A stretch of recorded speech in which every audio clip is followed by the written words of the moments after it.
आज मैं लाई हूँ तवा कलेजी की रेसिपी, बहुत ही मज़ेदार और यूनिक रेसिपी के साथ। इस वीडियो में आप जानेंगे कि कलेजी को नरम और मुलायम कैसे बनाया जाए और इसकी स्मेल को कैसे ख़त्म करें। इट्स मी ज़ैनब, आप देख रहे हैं ज़ैनिस किचन एंड व्लॉग। सबसे पहले एक बाउल में कलेजी हमने ऐड करनी है, उसमें garlic paste half tea spoon add करना है और साथ ही हमने मिल्क ऐड करना है। मिल्क इतना हो कि हमारी कलेजी डिप हो जाए और हमने कवर करके 30 से 40 मिनट्स के लिए रख दें। ऐसे करने से हमारी कलेजी सॉफ्ट हो जाएगी और स्मेल भी खत्म हो जाएगी। फिर हमने 30 से 40 मिनट्स के बाद इस कलेजी को वॉश कर लेना है।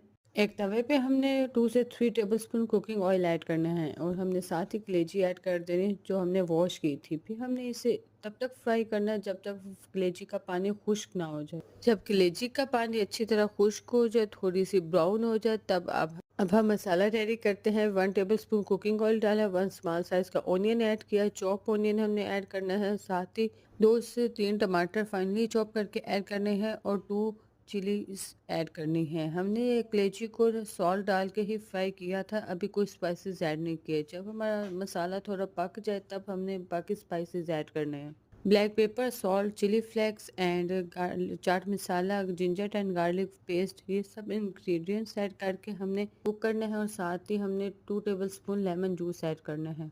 फिर हमने थोड़ी देर इसे कुक करना है जब तक हमारा मसाला मिक्स ना हो जाए। ये हमारी मज़ेदार और नरम और मुलायम कलेजी तैयार है। उम्मीद है बहुत पसंद आई होगी। अगर मेरे चैनल पे न्यू है तो मेरे चैनल को सब्सक्राइब करना बिल्कुल ना भूलें। इंशाल्लाह मिलेंगे एक नई वीडियो के साथ। अल्लाह हाफिज़, दुआओं में याद रखें।